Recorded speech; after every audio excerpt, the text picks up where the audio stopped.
Hi guys, and in this video I want to review a beautiful game called Defender Rook. Defender Rook combines the genres of tactics and tower defense with the RPG genres.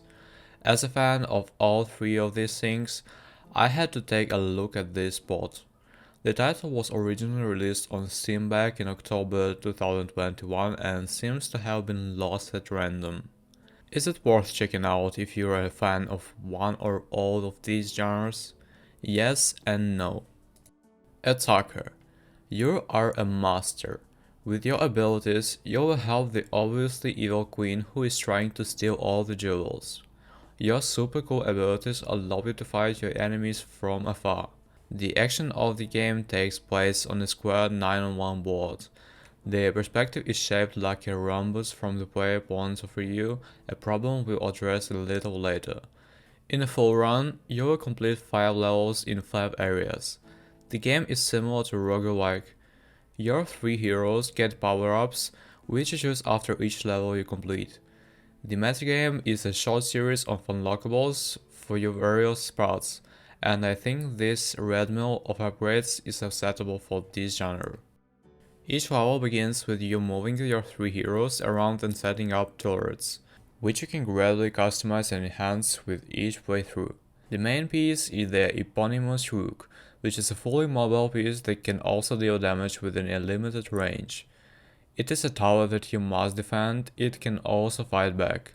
Your 3 initial heroes are the warrior, the bandit, and the mage. Each has its own health, movement, set, and upgrade trees, which you can upgrade over the course of the game. The towers and other sorcery abilities you gain are static at first, as are the heroes, but offer more variety of choices as you get gems for the metagame pumping system. It's all pretty standard for a roguelike, which means that your enjoyment will come down to difficulty. Too easy and gets boring. Too difficult and progress seems pointless. I won Rook defense for the first time in round 6, which I think is too soon. This is not the endgame, as you can set higher difficulty levels as you continually make runs, but it was too easy. The other problem is the orientation of the board and the game controls. Since it's a square diamond shaped grid up, that doesn't mean up. Up means up and left, and down means down and right. Right means up and right, and left means down and left. At first it seemed confusing as hell. After a few hours I got used to it, but I never liked it. Just having the board straight and letting the sides of the walls be as they should be would have been more enjoyable. The game cycle for each level shows that you always go first. You'll settle where you want the enemies coming at your Rook to become a bottleneck, setting up turrets, barrels, and other unlocked spells in strategic positions. Each of your heroes will have passive and active abilities that benefit from their positioning, and this leads to some fun builds that seem overwhelming at times. Bursts of difficulty were a problem, with one level being an easy walkthrough and the next one being insanely difficult.